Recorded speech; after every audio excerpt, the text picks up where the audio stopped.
며칠 전 한 다세대 주택에서 화재가 발생했고 이 불이 난 집안에서 70대 할머니가 숨진 채로 발견됐습니다. 네, 당초 화재로 인한 사고로 보였는데 경찰이 타살의 흔적을 발견하면서 사건의 흐름이 완전히 바뀌었습니다. 네. 이승훈 기자 나와 있습니다. 경찰이 타살이라고 보는 이유는 뭔가요? 네, 일단 얼굴 등에서 심한 구타의 흔적이 발견됐고요. 또 부검을 해봤더니 둔기로 맞은 듯한 흔적까지 나왔습니다. 네. 명백한 타살의 흔적인데요. 그렇다면 누군가 할머니를 살해하고 화재로 증거를 없애려 했을 가능성이 높습니다. 도대체 누가 왜 이런 끔찍한 일을 벌였을까? 사건을 따라가 봤습니다.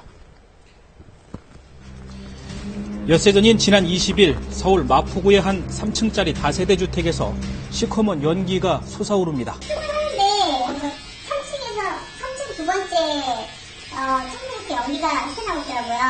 그래가지고 거기 아가씨한테 빨리 올라가 보라고 해놓고 바로 119에 신고했었어요. 화재가 난 건 이날 오전 10시 45분쯤.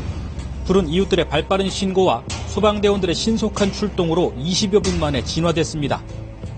그런데 집 안으로 들어간 소방관들에게 쓰러져 있는 할머니의 모습이 발견됩니다. 도착을 했을 때는 그 창문 쪽에서 이제 유독가스가 새어나오고 있는 상태였고, 안방 문을 열고 들어갔을 때 불이 이제 천정으로 이렇게 안방에서부터 올라오고 있었어요. 그 할머님이 쓰러져 있는 상태였거든요. 소방관들은 안방에 누워있는 할머니를 구조해 병원으로 긴급히 이송했습니다. 하지만 할머니는 이미 숨을 거둔 상태였습니다.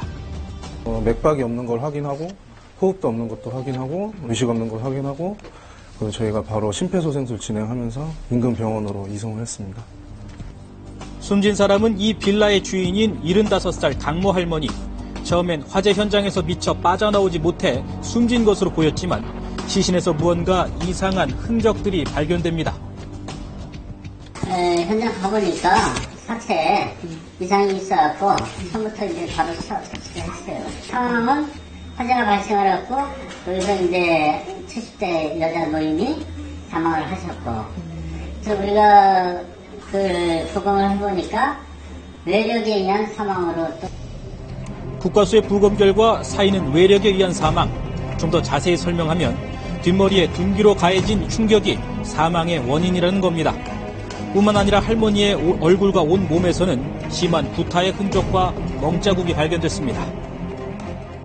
제가 보기에도 그때 현장은 일반적인 화재 현장하고는 좀 틀린 상황이었다는 좀 느낌을 받았거든요. 이렇게 옷을 안 입고 계셨고 침대 바로 밑에 이제 쓰러져 계셨었는데 얼굴에는 이제 구타를 당한 흔적이 굉장히 심하셨어요.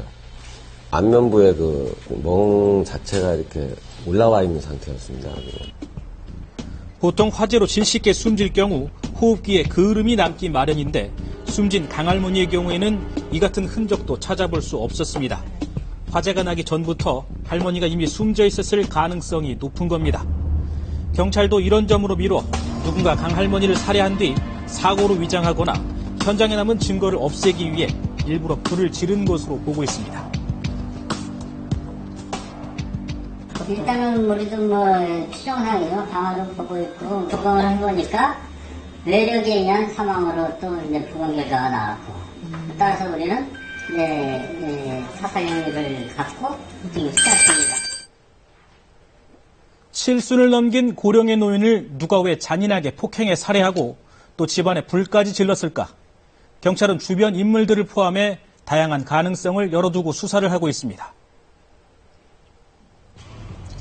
숨진 강할머니가 이곳으로 이사를 온 건 1년 전쯤. 워낙 조용하고 조심스러운 성격에 강할머니에 대해 잘 아는 이웃은 많지 않았습니다. 할머니는 동네에 잘 안 다녀요. 잘 안 놀아. 가까이 있는 사람이 이런 거 모르는데 그런 분들이 잘 없는 것 같아요. 안 지나다니니까 우리 온 사람 몰라요. 혼자 살던 강할머니의 일과는 오전에 수영을 다니는 것, 그리고 일주일에 한두 번 동네 노인들이 모이는 작은 사무실에 들르는 일이었다고 합니다. 할머니는 이 사무실에서 만나는 사람들과 식사도 하고 종종 어울렸다고 하는데요. 사건이 일어나기 하루 전날에도 이곳에 들렀었다고 합니다. 전날은 우리하고 같이 나왔잖아요. 우리하고 같이 계속 같이 있는 사람 많잖아. 강할머니는 함께 화투를 친 노인 2명과 기분 좋게 술자리를 가진 뒤 헤어졌다고 합니다. 그게 주변 사람들이 목격한 강할머니의 마지막 모습이었습니다. 화투를 쳐가지고 돈을 이제 따면은 가서 이제 밥을 먹든가 술을 먹든가 하니까 봐요. 특이할 만한 건 사건 당일 할머니의 평소 생활 습관과 달리 집 현관문이 열려 있었다는 점. 그 할머니가 되게 조심성이 강하신 분이거든요. 그걸 제가 어떻게 하냐면 연장 같은 걸 빌리잖아요. 그 연장을 빌릴 때 항상 문을 이렇게 이것까지 잠그고 저 확인을 하시고 열어서 주시던가 그랬거든요. 의심 없이 문을 열어줄 정도로 친분이 있는 사람.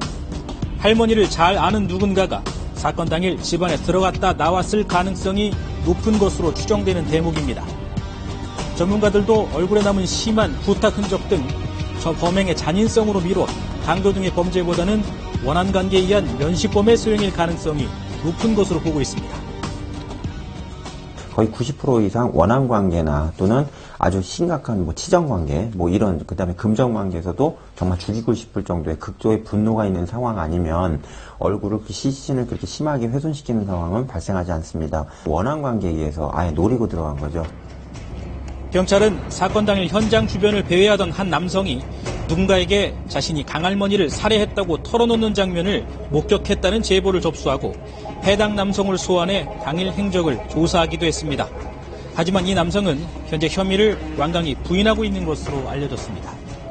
주변 인물들도 있고 가깝게 지내는 사람도 있을 수 있고 그래서 DNA하고 탐문을 일단 주변에서부터 하면서 점점 넓혀가고 있는 중이에요.